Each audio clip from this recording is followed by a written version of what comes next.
بسم اللہ الرحمن الرحیم۔ یثرب کی چی سعادت مند روح ہے۔ 11ویں سنی نبوت کے موسم حج جولائی 620 میں اسلامی دعوت کو چند کارآمد بیج دستیاب ہوئے جو دیکھتے دیکھتے سروقامت درختوں میں تبدیل ہو گئے، اور ان کے لطیف اور گنیچاؤ میں بیٹھ کر مسلمانوں نے برسوں ظلم و ستم کی تپش سے راحت و نجات پائی۔ اہل مکہ نے رسول اللہ صلی اللہ علیہ وسلم کو جھٹلانے اور لوگوں کو اللہ کی راہ سے روکنے کا جو بیڑا اٹھا رکھا تھا، اس کی تیہ نبی صلی اللہ علیہ وسلم کی حکمت عمل یہ تھی کہ آپ صلی اللہ علیہ وسلم رات کی تاریکی میں قبائل کے پاس تشریف لے جاتے تاکہ مکے کا کوئی مشرک ریکارڈ نہ ڈال سکے۔ اس حکمت عملی کے مطابق ایک رات آپ صلی اللہ علیہ وسلم حضرت ابوبکر رضی اللہ عنہ اور حضرت علی رضی اللہ عنہ کو ہمراہ لے کر باہر نکلے۔ بنو زہل اور بنو شیبان بن ثعلبہ کے ڈیروں سے گزرے تو ان سے اسلام کے بارے میں بات چیت کی۔ انہوں نے جواب تو بڑا امید افزا دیا، لیکن اسلام قبول کرنے کے بارے میں کوئی حتمی فیصلہ نہ کیا۔ اس موقع پر حضرت ابوبکر رضی اللہ عنہ اور بنو زہل کے ایک آدمی کے درمیان سلسلہ نسب کے متعلق بڑا دلچسپ سوال و جواب بھی ہوا۔ دونوں ہی ماہر انساب تھے۔ اس کے بعد رسول اللہ صلی اللہ علیہ وسلم مینا کی گھاٹی سے گزرے تو کچھ لوگوں کو باہم گفتگو کرتے سنا۔ آپ صلی اللہ علیہ وسلم نے سیدھے ان کا رخ کیا اور ان کے پاس جا پہنچے۔ یہ یثرب کے چی جوان تھے اور سب کے سب قبیلے خزرج سے تعلق رکھتے تھے۔ ان کا نام یہ ہے: اسعد بن زرارہ، عوف بن حارث بن رفاعہ، رافع بن مالک بن عجلان، قطبۃ بن عامر بن حدیدہ، عقبہ بن عامر بن نابی، حارث بن عبداللہ بن رئاب۔ یہ اہل یثرب کی خوش قسمتی تھی کہ وہ اپنے حلیف یہود مدینہ سے سنا کرتے تھے کہ اس زمانے میں ایک نبی بھیجا جانے والا ہے اور اب جلد ہی وہ نمودار ہوگا۔ ہم اس کی پیروی کر کے اس کی معیت میں تمہیں عادی ارم کی طرح قتل کر ڈالیں گے۔ رسول اللہ صلی اللہ علیہ وسلم نے ان کے پاس پہنچ کر دریافت کیا کہ آپ کون لوگ ہیں؟ انہوں نے کہا، ہم قبیلہ خزرج سے تعلق رکھتے ہیں۔ آپ صلی اللہ علیہ وسلم نے فرمایا، یعنی یہود کے حلیف؟ بولے ہاں۔ فرمایا، پھر کیوں نہ آپ حضرات بیٹھے، کچھ بات چیت کی جائے۔ وہ لوگ بیٹھ گئے۔ آپ صلی اللہ علیہ وسلم نے ان کے سامنے اسلام کی حقیقت بیان فرمائی، انہیں اللہ عز و جل کی طرف دعوت دی اور قرآن کی تلاوت فرمائی۔ انہوں نے آپس میں ایک دوسرے سے کہا، بھائی دیکھو، یہ تو وہی نبی معلوم ہوتے ہیں جن کا حوالہ دے کر یہود تمہیں دھمکیاں دیا کرتے ہیں، لہٰذا یہود تم پر سبقت نہ لے جانے پائے۔ اس کے بعد انہوں نے فوراً آپ صلی اللہ علیہ وسلم کی دعوت قبول کر لی اور مسلمان ہو گئے۔ یہ یثرب کے عقلاء اور رجال تھے۔ حال ہی میں جو جنگ گزر چکی تھی اور جس کے دھوئے اب تک فضا کو تاریک کیے ہوئے تھے، اس جنگ نے انہیں چور چور کر دیا تھا۔ اس لیے انہوں نے بجا طور پر یہ توقع قائم کی کہ آپ صلی اللہ علیہ وسلم کی دعوت جنگ کے خاتمے کا ذریعہ ثابت ہوگی۔ چنانچہ انہوں نے کہا، ہم اپنے قوم کو اس حالت میں چھوڑ کر آئے ہیں کہ کسی اور قوم میں ان کے جیسی عداوت و دشمنی نہیں پائی جاتی۔ امید ہے کہ اللہ آپ کے ذریعے انہیں یکجا کر دے گا۔ ہم وہاں جا کر لوگوں کو آپ صلی اللہ علیہ وسلم کی مقصد کی طرف بلائیں گے اور یہ دین جو ہم نے خود قبول کر لیا ہے ان پر بھی پیش کریں گے۔ اگر اللہ نے آپ پر ان کو یکجا کر دیا تو پھر آپ صلی اللہ علیہ وسلم سے بڑھ کر کوئی اور معزز نہ ہوگا۔ اس کے بعد جب یہ لوگ مدینہ واپس ہوئے تو اپنے ساتھ اسلام کا پیغام بھی لے گئے۔ چنانچہ وہاں گھر گھر رسول اللہ صلی اللہ علیہ وسلم کا چرچا پھیل گیا۔ اسی سال شوال 11ویں نبوت میں رسول اللہ صلی اللہ علیہ وسلم نے حضرت عائشہ رضی اللہ عنہا سے نکاح فرمایا۔ اس وقت ان کی عمر 6 برس تھی۔ پھر ہجرت کے پہلے سال شوال ہی کے مہینے میں مدینہ کے اندر ان کی رخصتی ہوئی۔ اس وقت ان کی عمر 9 برس تھی۔ واقعہ اسراء اور معراج۔ نبی صلی اللہ علیہ وسلم کی دعوت و تبلیغ ابھی کامیابی اور ظلم ستم کے اس درمیانی مرحلے سے گزر رہی تھی، اور افق کی دور و دراز پہنائیوں میں دھندلے تاروں کی جھلک دکھائی پڑنا شروع ہو چکی تھی کہ اسراء اور معراج کا واقعہ پیش آیا۔ یہ معراج کب واقع ہوئی، اس بارے میں اہل سیر کے اقوال مختلف ہے۔ البتہ سورہ اسراء کے سیاق سے اندازہ ہوتا ہے کہ یہ واقعہ مکی زندگی کے بالکل آخری دور کا ہے۔ ائمہ حدیث نے اس واقعے کی جو تفصیلات روایت کی ہیں، ہم ان کا حاصل پیش کرتے ہیں۔ ابن قیم رحمہ اللہ لکھتے ہیں کہ صحیح قول کے مطابق رسول اللہ صلی اللہ علیہ وسلم کو آپ کے جسم مبارک سمیت براق پر سوار کر کے حضرت جبریل علیہ السلام کی معیت میں مسجد حرام سے بیت المقدس تک سیر کرائی گئی۔ پھر آپ صلی اللہ علیہ وسلم نے وہاں نزول فرمایا اور انبیاء کی امامت فرماتے ہوئے نماز پڑھائی، اور براق کو مسجد کے دروازے کے حلقے سے باندھ دیا تھا۔ اس کے بعد اسی رات آپ صلی اللہ علیہ وسلم کو بیت المقدس سے آسمانی دنیا تک لے جایا گیا۔ جبریل علیہ السلام نے دروازہ کھلوایا، آپ صلی اللہ علیہ وسلم کے لیے دروازہ کھولا گیا۔ آپ صلی اللہ علیہ وسلم نے وہاں انسانوں کے باپ حضرت آدم علیہ السلام کو دیکھا اور انہیں سلام کیا۔ انہوں نے آپ کو مرحبا کہا، سلام کا جواب دیا، اور آپ صلی اللہ علیہ وسلم کی نبوت کا اقرار کیا۔ اللہ نے آپ کو ان کے دائیں جانب سعادت مندوں کے روحیں اور بائیں جانب بدبختوں کے روحیں دکھلائی۔ پھر آپ صلی اللہ علیہ وسلم کو دوسرے آسمان پر لے جایا گیا اور دروازہ کھولا گیا۔ آپ صلی اللہ علیہ وسلم نے وہاں حضرت یحییٰ بن زکریا علیہ السلام اور حضرت عیسیٰ ابن مریم علیہ السلام کو دیکھا۔ دونوں سے ملاقات کی اور سلام کیا۔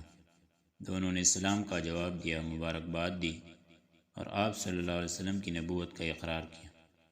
پھر تیسرے آسمان پر لے جایا گیا۔ آپ صلی اللہ علیہ وسلم نے وہاں حضرت یوسف علیہ السلام کو دیکھا اور سلام کیا۔ انہوں نے جواب دیا، مبارکباد دی، اور آپ صلی اللہ علیہ وسلم کی نبوت کا اقرار کیا۔ پھر چوتھے آسمان پر لے جایا گیا۔ وہاں آپ صلی اللہ علیہ وسلم نے حضرت ادریس علیہ السلام کو دیکھا اور انہیں سلام کیا۔ انہوں نے جواب دیا، مرحبا کہا، اور آپ صلی اللہ علیہ وسلم کی نبوت کا اقرار کیا۔ پھر پانچویں آسمان پر لے جایا گیا۔ وہاں آپ صلی اللہ علیہ وسلم نے حضرت ہارون بن عمران علیہ السلام کو دیکھا اور انہیں سلام کیا۔ انہوں نے جواب دیا، مبارکباد دی، اور اقرار نبوت کیا۔ پھر آپ صلی اللہ علیہ وسلم کو چھٹے آسمان پر لے جایا گیا۔ وہاں آپ صلی اللہ علیہ وسلم کی ملاقات حضرت موسیٰ بن عمران علیہ السلام سے ہوئی۔ آپ صلی اللہ علیہ وسلم نے سلام کیا، انہوں نے مرحبا کہا اور اقرار نبوت کیا۔ البتہ جب آپ صلی اللہ علیہ وسلم وہاں سے آگے بڑھے تو وہ رونے لگے۔ ان سے کہا گیا، آپ کیوں رو رہے ہیں؟ انہوں نے کہا، میں اس لیے رو رہا ہوں کہ ایک نوجوان جو میرے بعد مبعوث کیا گیا، اس کی امت کے لوگ میری امت کے لوگوں سے بہت زیادہ تعداد میں جنت کے اندر داخل ہو گئے۔ اس کے بعد آپ صلی اللہ علیہ وسلم کو ساتویں آسمان پر لے جایا گیا۔ وہاں آپ صلی اللہ علیہ وسلم کی ملاقات حضرت ابراہیم علیہ السلام سے ہوئی۔ آپ صلی اللہ علیہ وسلم نے انہیں سلام کیا۔ انہوں نے جواب دیا، مبارکباد دی، اور آپ صلی اللہ علیہ وسلم کی نبوت کا اقرار کیا۔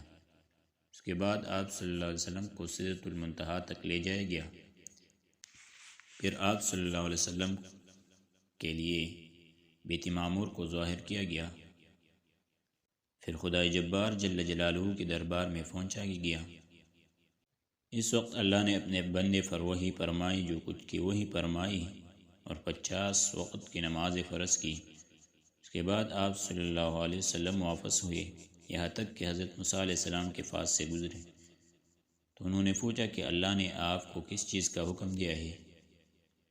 آپ نے فرمایا 50 نمازوں کا۔ انہوں نے کہا، آپ کی امت اس کی طاقت نہیں رکھتی، اپنے پروردگار کے پاس واپس جائے اور اپنی امت کے لیے تخفیف کا سوال کیجیے۔ آپ صلی اللہ علیہ وسلم نے حضرت جبریل علیہ السلام کی طرف دیکھا، وہ ان سے مشورہ لے رہے ہیں۔ انہوں نے اشارہ کیا کہ ہاں، اگر آپ چاہیے۔ اس کے بعد حضرت جبریل علیہ السلام آپ کو جبار تبارک تعالیٰ کے حضور لے گئے اور وہ اپنی جگہ تھا۔ بعض طرق میں صحیح بخاری کا لفظ یہی ہے، اس نے 10 نمازیں کم کر دیں اور آپ وسلم نیچے لائے گئے۔ جب موسیٰ علیہ السلام کے پاس سے گزر ہوا تو انہوں نے خبر دی۔ انہوں نے کہا، آپ صلی اللہ علیہ وسلم اپنے رب کے پاس واپس جائیے اور تخفیف کا سوال کیجیے۔ اس طرح حضرت موسیٰ علیہ السلام اور اللہ عز و جل کے درمیان آپ وسلم کی آمد و رفت برابر جاری رہی، یہاں تک کہ اللہ عز و جل نے صرف 5 نمازیں باقی رکھے۔ اس کے بعد بھی موسیٰ علیہ السلام نے آپ کو واپسی اور طلبی تخفیف کا مشورہ دیا، مگر آپ صلی اللہ علیہ وسلم نے فرمایا، اب مجھے اپنے رب سے شرم محسوس ہو رہی ہے، میں اسی پر راضی ہوں اور سر تسلیم خم کرتا ہوں۔ پھر جب آپ وسلم مزید کچھ دور تشریف لے گئے تو ندا آئی کہ میں نے اپنا فریضہ نافذ کر دیا اور اپنے بندوں سے تخفیف کر دی۔ اس دفعہ بھی نبی صلی اللہ علیہ وسلم کے ساتھ شق صدر یعنی سینی چاک کے جانے کا واقعہ پیش آیا، اور آپ صلی اللہ علیہ وسلم کو اس سفر کے دوران کئی چیز دکھلائی گئی۔ آپ صلی اللہ علیہ وسلم پر دودھ اور شراب پیش کیے گئے۔ آپ صلی اللہ علیہ وسلم نے دودھ اختیار فرمایا۔ اس پر آپ صلی اللہ علیہ وسلم سے کہا گیا، آپ صلی اللہ علیہ وسلم کو فطرت کی راہ بتائے گی یا آپ نے فطرت پالی، اور یاد رکھیے کہ اگر آپ صلی اللہ علیہ وسلم نے شراب لی ہوتی تو آپ کی امت گمراہ ہو جاتی۔ آپ صلی اللہ علیہ وسلم نے جنت میں 4 نہریں دیکھی، 2 ظاہری اور 2 باطنی۔ ظاہری نہر نیل فرات تھے۔ اس کا مطلب غالباً یہ ہے کہ آپ صلی اللہ علیہ وسلم کی رسالت نیل و فرات کے شاداب وادیوں کو اپنا وطن بنائے گی، یعنی یہاں کے باشندے نسلاً بعد نسلاً مسلمان ہو گئے۔ یہ نہیں کہ ان دونوں نہروں کے پانی کا منبع جنت میں ہے۔ واللہ عالم۔ آپ صلی اللہ علیہ وسلم نے مالکی داروغ جہنم کو بھی دیکھا۔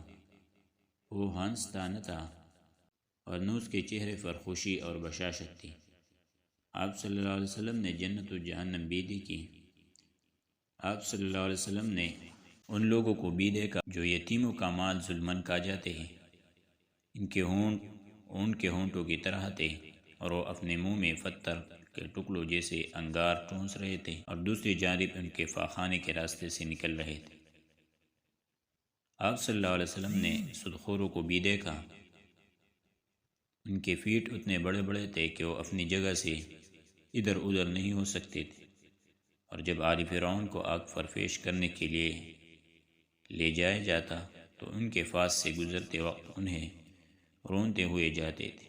آپ صلی اللہ علیہ وسلم نے زناکاروں کو بھی دیکھا۔ ان کے سامنے تازہ اور فربا گوشت تھا اور اس کے پہلے و پہلو سڑا ہوا چیچڑا بھی تھا۔ یہ لوگ تازہ اور فربا گوشت توڑ کر سڑا ہوا چیچڑا کھا رہے تھے۔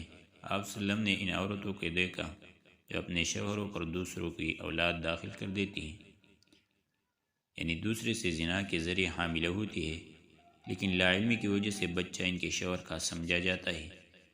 آپ صلی اللہ علیہ وسلم نے انہیں دیکھا کہ ان کے سینوں میں بڑے بڑے ٹیڑے کانٹے چبا کر انہیں آسمان و زمین کے درمیان لٹکا دیا گیا ہے۔ آپ صلی اللہ علیہ وسلم نے آتے جاتے ہوئے اہل مکہ کا ایک قافلہ بھی دیکھا اور انہیں ان کا ایک اونٹ بھی بتایا جو بڑک کر بھاگ گیا تھا۔ آپ صلی اللہ علیہ وسلم نے ان کا پانی بھی پیا جو ایک ڈھکے ہوئے برتن میں رکھا تھا۔ اس وقت قافلہ سو رہا تھا، پھر آپ صلی اللہ علیہ وسلم نے اسی طرح برتن رکھ کر چھوڑ دیا، اور یہ بات معراج کی صبح آپ صلی اللہ علیہ وسلم کی دعوے کی صداقت کی ایک دلیل ثابت ہوئی۔ علامہ ابن قیم فرماتے ہیں کہ جب رسول اللہ صلی اللہ علیہ وسلم نے صبح کی اور اپنے قوم کی ان بڑی بڑی نشانیوں کی خبر دی جو اللہ عز و جل نے آپ صلی اللہ علیہ وسلم کو دکھلائی تھی، تو قوم کی تکذیب اور اذیت و ضرر رسانی میں اور شدت آ گئی۔ انہوں نے آپ صلی اللہ علیہ وسلم سے سوال کیا کہ بیت المقدس کی کیفیت بیان کرے۔ اس پر اللہ نے آپ صلی اللہ علیہ وسلم کے لیے بیت المقدس کو ظاہر فرما دیا۔ اور وہ آپ صلی اللہ علیہ وسلم کی نگاہوں کے سامنے آ گیا۔ چنانچہ آپ صلی اللہ علیہ وسلم نے قوم کو اس کی نشانیاں بتلانا شروع کی اور ان سے کسی بات کی تردید نہ بن پڑی۔ آپ صلی اللہ علیہ وسلم نے جاتے اور آتے ہوئے ان کو قافلے سے ملنے کا بھی ذکر فرمایا، بتایا کہ اس کے آمد کا وقت کیا ہے۔ آپ صلی اللہ علیہ وسلم نے اس اونٹ کی بھی نشاندہی کی جو قافلے کے آگے آگے آ رہا تھا۔ پھر جیسا کچھ آپ صلی اللہ علیہ وسلم نے بتایا تھا ویسا ہی ثابت ہوا، لیکن ان سب کے باوجود ان کی نفرت میں اضافہ ہی ہوا اور ان ظالموں نے کفر کرتے ہوئے کچھ بھی ماننے سے انکار کر دیا۔ کہا جاتا ہے کہ ابوبکر رضی اللہ عنہ کو اس موقع پر صدیق کا خطاب دیا گیا، کیونکہ آپ نے اس واقعے کی اس وقت تصدیق کی جبکہ اور لوگوں نے تکذیب کی تھی۔ معراج کا فائدہ بیان فرماتے ہوئے جو سب سے مختصر اور عظیم بات کہی گئی وہ یہ ہے، لِنُرِيَهُ مِنْ آیاتنا، تاکہ ہم آپ کو اپنی کچھ نشانیاں دکھلائیں۔ اور انبیاء کرام کے بارے میں یہی اللہ تعالیٰ کی سنت ارشاد ہے، وَكَذَلِكَ نُرِي إِبْرَاهِيمَ مَلَكُوتَ السَّمَاوَاتِ وَالْأَرْضِ وَلِيَكُونَ مِنَ الْمُوقِنِينَ، اور اس طرح ہم نے ابراہیم علیہ السلام کو آسمان و زمین کا نظام سلطنت دکھلایا تاکہ وہ یقین کرنے والوں میں سے ہو۔ اور موسیٰ علیہ السلام سے فرمایا، لِنُرِيَكَ مِنْ آیاتنا الْكُبْرَى، تاکہ ہم تمہیں اپنی کچھ بڑی نشانیاں دکھائیں۔ پھر ان نشانیوں کے دکھانے کا جو مقصود تھا اسے بھی اللہ تعالیٰ نے اپنے ارشاد وَلِيَكُونَ مِنَ الْمُوقِنِينَ، تاکہ وہ یقین کرنے والوں میں سے ہوں کے ذریعے واضح فرما دیا۔ چنانچہ جب انبیاء کرام علیہ السلام کے علوم کو اس طرح کے مشاہدات کی سند حاصل ہو جاتی تھی تو انہیں عین الیقین کا وہ مقام حاصل ہو جاتا تھا اس کا اندازہ لگانا ممکن نہیں۔ یہ شنیدہ کے بود مانند دیدہ، اور یہی وجہ ہے کہ انبیاء کرام علیہ السلام اللہ کی راہ میں ایسی مشکلات جھیل لیتے تھے جنہیں کوئی اور جھیل ہی نہیں سکتا۔ در حقیقت ان کی نگاہوں میں دنیا کی ساری قوتیں مل کر بھی مچھر کے فر کے برابر حیثیت نہیں رکھتی، اس لیے وہ ان قوتوں کی طرف سے ہونے والی سختیوں اور اظہار رسانیوں کی کوئی پرواہ نہیں کرتے تھے۔ اس واقعے معراج کی جزیات کے فصیح پردہ مزید جو حکمتیں اور اسرار کار فرماتے ان کی بحث کا اصل مقام اسرار شریعت کی کتابیں ہیں۔ البتہ چند موٹے موٹے حقائق ایسے ہیں سرچشموں سے پھوٹ کر سیرت نبوی کے گلشن کی طرف رواں دواں ہیں، اس لیے یہ مختصراً انہیں بیان کر رہے ہیں۔ آپ دیکھیں گے کہ اللہ تعالیٰ نے سورہ اسراء میں اسراء کا واقعہ صرف ایک آیت میں ذکر کر کے کلام کاروخ یہود کی سیاہ کاریوں اور جرائم کے بیان کی جانب موڑ دیا ہے۔ پھر انہیں آگاہ کیا ہے کہ یہ قرآن اس راہ کی ہدایت دیتا ہے جو سب سے سیدھی اور صحیح راہ ہے۔ قرآن پڑھنے والے کو بسا اوقات شبہ ہوتا ہے کہ دونوں باتیں بے جوڑ ہیں، لیکن در حقیقت ایسا نہیں ہے، بلکہ اللہ تعالیٰ اس اسلوب کے ذریعے یہ اشارہ فرما رہے ہیں کہ اب یہود کو نوع انسانی کی قیادت سے معزول کیا جانے والا ہے، کیونکہ انہوں نے ایسے جرائم کا ارتکاب کیا ہے جن سے ملوث ہونے کے بعد انہیں اس منصب پر باقی نہیں رکھا جا سکتا۔ لہٰذا اب یہ منصب رسول اللہ صلی اللہ علیہ وسلم کو سونپا جائے گا اور دعوت ابراہیمی کے دونوں مراکز ان کے ماتحت کر دیے جائیں گے۔ بالفاظ دیگر اب وقت آ گیا ہے کہ روحانی قیادت ایک امت سے دوسری امت کو منتقل کر دی جائے، یعنی ایک ایسی امت سے جس کی تاریخ غدر و خیانت اور ظلم و بدکاری سے بری ہوئی ہے، یہ قیادت چھین کر ایک ایسی امت کے حوالے کر دی جائے جس سے نیکیوں اور بلائیوں کے چشمے پھوٹیں گے اور جس کا پیغمبر سب سے زیادہ درست راہ بتانے والے قرآن کی وحی سے بہرور ہے۔ لیکن یہ قیادت منتقل کیسے ہو سکتی ہے جبکہ اس امت کا رسول مکے کے پہاڑوں میں لوگوں کے درمیان ٹوکرے کھاتا پھر رہا ہے؟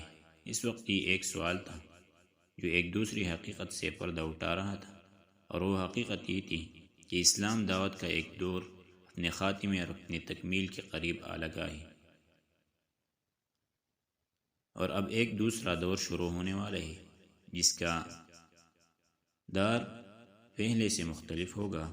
اس لیے ہم دیکھتے ہیں کہ بعض آیات میں مشرکین کو کلی وارننگ اور سخت دھمکی دی گئی ہے۔ ارشاد ہے وَإِذَا أَرَدْنَا أَن نُهْلِكَ قَرْيَةً أَمَرْنَا مُتْرَفِيهَا فَفَسَقُوا فِيهَا فَحَقَّ عَلَيْهَا الْقَوْلُ فَدَمَّرْنَاهَا تَدْمِيرًا۔ اور جب ہم کسی بستی کو تباہ کرنا چاہتے ہیں تو وہاں کے اصحاب سرود کو حکم دیتے ہیں، مگر وہ کلی خلاف ورزی کرتے ہیں، پس اس بستی پر تباہی کا قول برحق ہو جاتا ہے اور ہم اسے کچل کر رکھ دیتے ہیں۔ وَكَمْ أَهْلَكْنَا مِنَ الْقُرُونِ مِنْ بَعْدِ نُوحٍ وَكَفَى بِرَبِّكَ بِذُنُوبِ عِبَادِهِ خَبِيرًا بَصِيرًا۔ اور ہم نے نوح علیہ السلام کے بعد کتنی ہی قوموں کو تباہ کر دیا، اور تمہارا رب اپنے بندوں کے جرائم کی خبر رکھنے اور دیکھنے کے لیے کافی ہے۔ پھر ان آیات کے فعل و بفعل کچھ ایسی آیات بھی ہیں جن میں مسلمانوں کے ایسے تمدنی قواعد و ضوابط اور دفعات و مبادئ بتلائے گئے ہیں جن پر آئندہ اسلامی معاشرے کی تعمیر ہونی تھی۔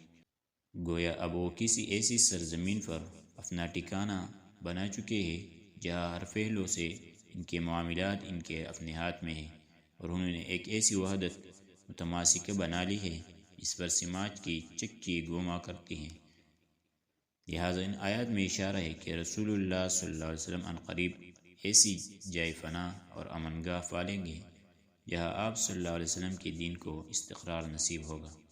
یہ اسراء و معراج کے ببرکت واقعے کے تئیں میں پوشیدہ حکمتوں اور رازہائے سری بستہ میں سے ایک ایسا راز اور ایک ایسی حکمت ہے جس کا ہمارے موضوع سے براہ راست تعلق ہے، اس لیے ہم نے مناسب سمجھا کہ اسے بیان کر دیں۔ اسی طرح کی دو بڑی حکمتوں پر نظر ڈالنے کے بعد ہم نے یہ رائے قائم کی ہے کہ یہ واقعہ یا تو بیعت عقبہ اولیٰ سے کچھ ہی پہلے کا ہے یا عقبہ کی دونوں بیعتوں کے درمیان کا ہے، واللہ عالم۔